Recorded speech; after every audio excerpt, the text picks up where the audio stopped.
수강생 여러분 안녕하세요. 서울의 역사공간과 도시개발 강좌를 맡은 유슬기입니다. 이번 강의는 두 번째 강의로 해화동이라는 주제로 강의를 시작하겠습니다. 이번 시간은 조선시대 특수부락에 대해 살펴봅니다. 화면의 지도는 이번 강의에서 다룰 해화동 일대의 지도입니다. 해화동 일대는 동으로 따지면 해화동, 명륜 1가, 명륜 2가, 명륜 3가, 명륜 4가, 동숭동, 연건동입니다. 지도에서 어떤 것들이 보이시나요? 해화동 일대에는 대학로라는 문화공간이 있고 해화문, 서울대병원, 창경궁, 낙산 등등 여러 큼직한 스팟들이 위치해 있습니다. 이러한 것들과 해화동이라는 공간은 어떤 연관성을 가지고 있을까요?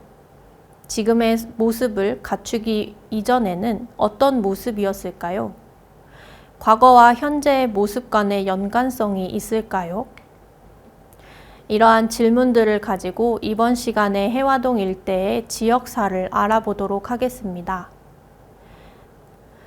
해화동 일대는 조선시대 한양도성 안에 위치하고 있었습니다.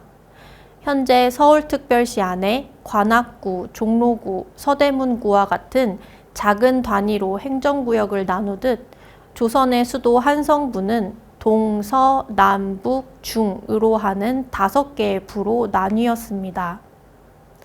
이 중에 해화동 일대는 동부에 해당합니다. 지도에서 보면 동부는 창경궁과 창덕궁 그리고 종묘 바로 오른쪽 옆에 위치해 있었습니다. 지도를 조금 더 자세히 살펴보겠습니다. 왼쪽의 사진은 18세기 중반의 한양도이고 오른쪽의 사진은 1861년, 즉 19세기의 수선전도입니다. 동부 지역을 확대해 보면 18세기의 지도에서는 성균관과 해화문이 보이고 19세기의 지도에서는 성균관과 해화문이 그대로 있으면서 아래 경모궁이라는 하나의 큰 시설이 추가됩니다. 이 시설들은 지역에 어떤 영향을 주었을까요? 먼저 해화문을 살펴보겠습니다. 한양도성 성곽에는 동, 서, 남, 북, 정 방향에 4개의 대문이 있고 그 사이에 4개의 소문이 있습니다. 해화문은 동대문과 북대문 사이에 있는 소문으로 동소문으로 불리기도 합니다. 해화문은 소문이지만 대문의 역할을 했습니다. 북악산을 등산하다 보면 커다란 북문이 나옵니다. 숙정문이라는 정식 명칭을 가진 이 문은 산기슭에 있기도 하고 처음부터 실질적인 이용을 하지 않는 앞문의 형태로 만들어졌기 때문에 이용할 수 없었습니다.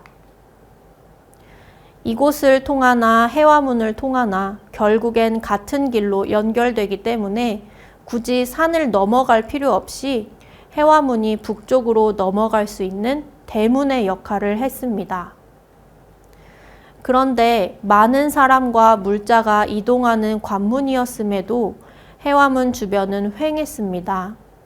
보통 성문 주변으로 민가가 들어서고 시장도 생기기 마련이지만 해화문은 이례적이었습니다. 이유는 지형입니다. 해화문은 낙산에서 북악산으로 연결되는 지형의 자리에 있어 그 주변으로 언덕이 형성되어 있었고 지금의 서울대병원이 있는 자리도 원래는 산이었기 때문에 이 근처에 사람들이 거주하게 되면 왕이 거처하는 창덕궁이 내려다 보인다는 이유에서 민가가 들어서지 못했습니다. 그렇기 때문에 동부 지역은 1900년대까지도 다른 도성 안 지역보다 비어있던 땅이 많았습니다. 다음으로 알아볼 내용은 성균관입니다. 성균관에 대해서는 알아두어야 할 점이 2가지가 있습니다. 하나는 성균관이 유학을 가르쳤던 조선시대 최고의 교육기관이었다는 점이고 다른 하나는 성균관을 뒷받침하던 성균관 노비인, 반인들의 거주지인 반촌입니다. 반인은 성균관 주변에 자신들이 거주하는 반촌을 형성했습니다. 반촌은 성균관을 둘러싼 행랑으로 인식되며 성균관과 같이 신성한 공간으로 여겨졌습니다. 반촌은 성균관 기숙사에 들어가지 못한 유생이나 과거 시험을 치르러 지방에서 상경한 유생들을 위한 숙박업을 겸했고, 성균관 내에서 유생들이 할 수 없었던 문화생활을 즐길 수 있는 공간이기도 했습니다. 당시 유학을 가르치는 최고의 교육기관이었던 성균관에서는 유학자를 기리는 제사를 지내는데 제사 준비는 성균관 노비인 반인의 몫이었습니다. 제사를 지내려면 제사상에 올릴 쇠고기가 필요한데 당시 조선은 우금 정책을 시행하고 있어 소를 도살할 수가 없었습니다.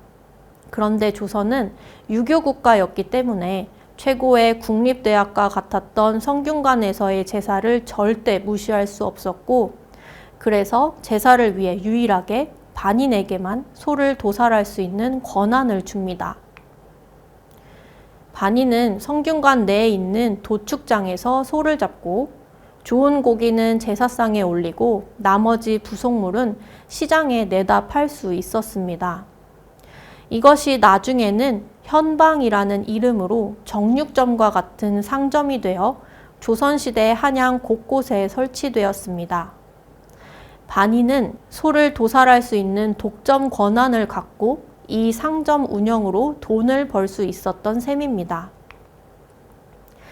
반인은 외란 이후 성균관 재정 수입이 원활하지 않을 때 재정 후원을 하기도 했습니다. 성균관 유생들은 자신들을 뒷받침해주는 반인들에게 너그러운 태도를 보입니다.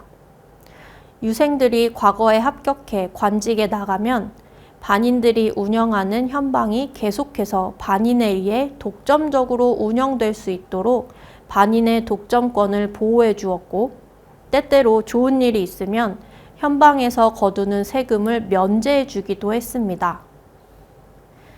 반인은 쇠고기 판매에 대한 독점권을 보호받으면서 지속적으로 상업 활동을 할 수 있었기 때문에 자신들이 번 돈으로 자신의 일을 대신해 줄 사람을 고용하기도 했습니다. 성균관에서의 잡일을 시키거나 소를 도살하는 일을 대신 시키는 것입니다. 자연히 반촌 주변에는 일자리가 많아졌고 이곳에 오려는 사람들이 많아져서 초기 반촌의 영역보다 후기로 갈수록 그 범위가 넓어졌습니다. 다음으로 볼 것은 경모궁입니다. 경모궁은 정조의 부친인 사도세자의 위패를 모신 사당입니다. 정조는 자신이 왕으로 즉위한 후 자신의 아버지 사당을 궁으로 승격시키면서 경모궁 주변을 정비하기로 했습니다. 정조는 경모궁 주변은 왜 이렇게 황량한 것이냐 하며 안타까워했고, 이곳에 사람들이 살면 자연히 공허함이 채워질 수 있으니 모민 정책을 실시하기로 했습니다. 모민은 한자어 그대로 뽑을 모의 백성민, 모집한 백성이라는 뜻입니다. 경모궁 주변으로 기와집을 지어서 이곳에서 거주할 사람들 약 120가구를 모집했습니다. 일반 백성들이 지으면 이들의 경제적 사정 때문에 허름한 초가집이 될 수 있으니 경모궁 주변의 위험을 살리기 위해 정조가 나랏돈으로 기와집을 지어 제공했습니다. 이곳으로 이주해 오는 사람들에게 정조는 특별한 혜택을 줍니다. 바로 여객 주인권입니다. 원래 살던 곳을 떠나 새로운 곳에 정착해야 하는 주민들의 생계를 고려한 것이었고, 경모궁에서 일어나는 잡일을 도맡아 하는 것을 조건으로 이주해 오는 것이기 때문에 모민들에게 경제적 혜택을 준 것이었습니다. 여객 주인권은 상인에게 있어서 상당한 혜택이었습니다. 중간 유통자로서 유통 과정에서의 중간 수수료를 챙길 수 있었다는 점 때문입니다. 경모궁 모민은 실질적으로 대문의 역할을 했던 해화문을 통해 들어오는 물건들에 대해 독점권을 가졌기 때문에 그 경제적 이득은 매우 컸으리라 생각됩니다. 동부 지역에서 앞서 설명한 반촌과 경모궁 모민의 거주지는 정확히 알 수 없으나 기록에 의해 화면의 그림과 같이 추정됩니다. 여기서 주목할 것은 해화문에서 종로로 이어지는 이연대로입니다. 지금은 해화문에서 대학로를 거쳐 종로 5가 쪽으로 이어지거나 해화문에서 창경궁로를 거쳐 종묘 옆 종로 4가 쪽으로 이어지는 길, 두 갈래 길이 있습니다. 하지만 조선시대에는 현재의 대학로 길이 흥덕동천이 흐르는 내가였기 때문에 당시 메인 도로는 지금의 창경궁로인 이연대로였습니다. 해화문을 통해 많은 보부상들이 여러 물품들을 짊어지고 도성 안으로 들어와 이연대로를 따라 들어오면 중간 유통자인 경모궁 모민을 만나 물건을 넘겨주는 형태가 됩니다. 조선 후기에는 한양에 3개의 최대 시장이 형성됩니다. 남대문 시장인 칠패시장, 종로인 유기전, 그리고 이연대로 부근 어딘가에 있던 이연시장을 두고 조선 후기 3대 시장이라 부릅니다. 이연시장에 대한 기록이 많지 않아서 언제 시작되었는지, 어떻게 변화했는지 정확한 내용을 알 수 없으나 이러한 상거래를 통해 자연히 시장으로 발전한 것으로 보입니다. 이연시장은 후에 맞은편으로 건너가서 광장시장으로 발전했다는 이야기도 있습니다. 조선 후기를 지나 해화동 일대에 거주하던 반인과 경모궁 모민들의 거취에 대해선 알 수 없습니다. 다만 한 가지 추정할 수 있는 기록은 해화초등학교의 기원에서 확인됩니다. 1909년 현재의 명륜 이가에 하나의 순교 의숙이라 불리는 작은 학교가 설립됩니다. 지역에 있는 쇠고기 판매상들이 세운 조합에서 이 학교를 설립했습니다. 이들은 도살한 소 한 마리당 10전씩 그리고 설렁탕집에서 매일 오전씩 기부했다고 합니다. 조선시대 한양 동부에서 유일하게 소를 도살할 수 있었던 사람들은 곧 성균관 반인이었습니다. 독점권을 가지고 있었기에 유추할 수 있는 대목입니다. 자신들의 자녀들은 자신과는 다르게 교육받고 성장하길 바라며 학교를 유지하고자 했고 순교 의숙은 지금의 해화초등학교가 되었습니다. 한편 경모궁 모민에 대한 기록은 찾을 수 없으나 유추할 수 있는 것은 당시 다른 지역에서 여객 주인권을 가진 사람들이 그 권한을 팔았는데 그 판매 가격이 점점 상승하였습니다. 이것으로 보아 경모궁 모민들도 중간 수수료를 챙겨 돈을 벌기도 하고 그 권한을 팔아 넘기고 부자가 되어 다른 지역으로 이동하지 않았을까 싶기도 합니다. 이번 시간은 조선시대 특수부락을 이룬 해화동 일대에 대하여 간략히 살펴보았습니다. 다음 시간은 식민지기의 신흥부촌으로 성장한 해화동 일대에 대해 살펴보겠습니다.